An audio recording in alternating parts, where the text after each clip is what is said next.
पछताना ना पड़े। ऐसन कर्म कर पछताना ना पड़े। स्वर्ग के छोड़ नरक जाना ना पड़े। स्वर्ग के छोड़ नरक जाना ना पड़े।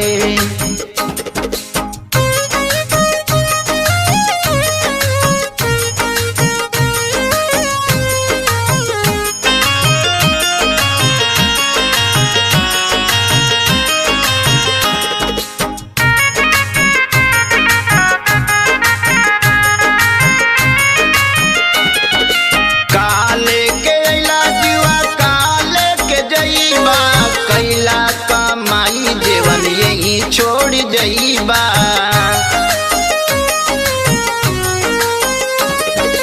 काल के अला जीवा काल के जईबा।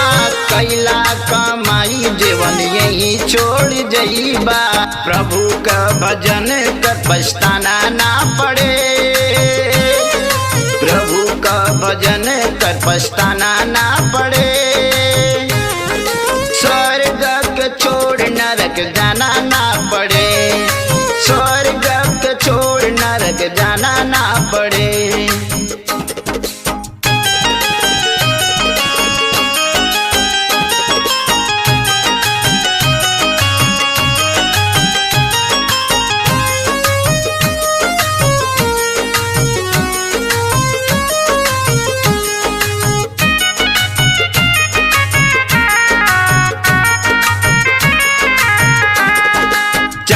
दिन के जिंदगी में करना गुमान हो। न तो यही जिंदगी में आ जाई तूफान हो।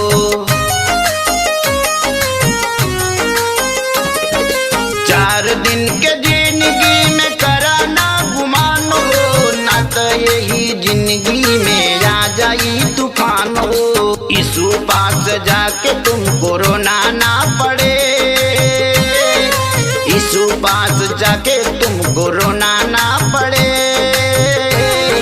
स्वर्ग के छोड़ नरक जाना ना पड़े। स्वर्ग के छोड़ नरक जाना ना पड़े।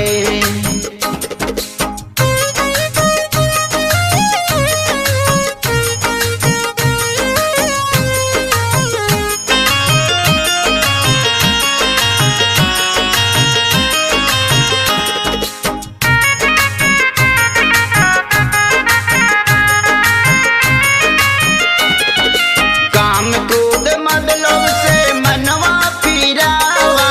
मानो शरीरिया के मुक्ति करावा।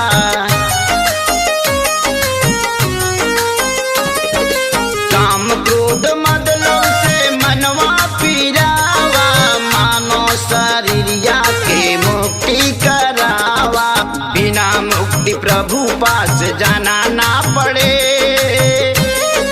बिना मुक्ति प्रभु पास जाना ना पड़े।